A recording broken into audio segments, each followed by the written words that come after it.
জুলাই সনদের ভিত্তিতে জাতীয় নির্বাচন ও পিআর পদ্ধতিতে ভোট গ্রহণ সহ ৫ দফা দাবিতে বিক্ষোভ সমাবেশ করছে জামায়াতে ইসলামী বাংলাদেশ। সেখানে আছেন সহকর্মী ফেরদৌস রহমান। বিস্তারিত জানতে সরাসরি যুক্ত হচ্ছি তার সাথে। ফেরদৌস, আপনার কাছ থেকে জানতে চাচ্ছি, জামায়াতের বিক্ষোভ সমাবেশ থেকে বর্তমানে কি তথ্য আছে আপনার কাছে, জানাবেন আমাদের বিস্তারিত।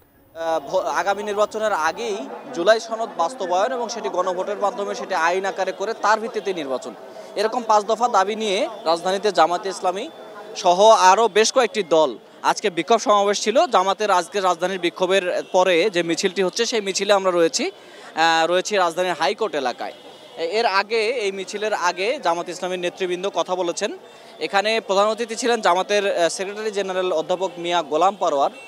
তিনি একটি কথা বলেছেন যে যদি জুলাই সনদ বাস্তবায়ন নির্বাচনের আগে না করা হয় তাহলে জুলাই সনদের ভিত্তিতে যদি যে বিদ্যমান আইন আছে এই বিদ্যমান পদ্ধতিতে নির্বাচন বাংলাদেশে আরেকটি ফ্যাসিবাদের জন্ম দিবে এবং তাদের কথা যদি এটি বাস্তবায়ন না হয় তাহলে দেশ মহাসংকটে পড়বে।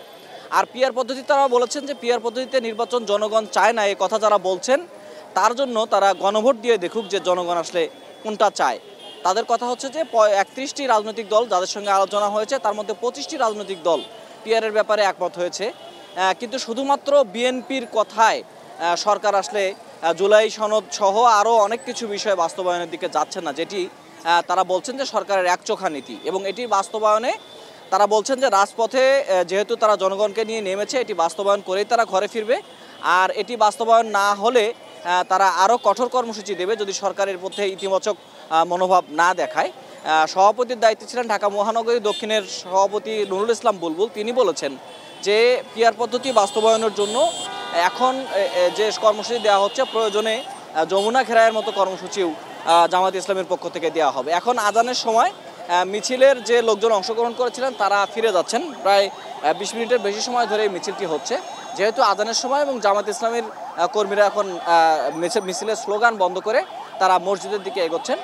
অর্থাৎ বায়তুল মোকাররমের দক্ষিণ গেট থেকে যে সমাবেশ সেই সমাবেশ থেকে তারা জোরালোভাবে বলছেন যে কোনো মূল্যে পিআর পদ্ধতি এবং সংবিধানের অর্থাৎ যে ৩৬ জুলাই যে জুলাই ঘোষণা সেই দুটো দিয়ে তার আলোকেই সামনে নির্বাচন হতে হবে।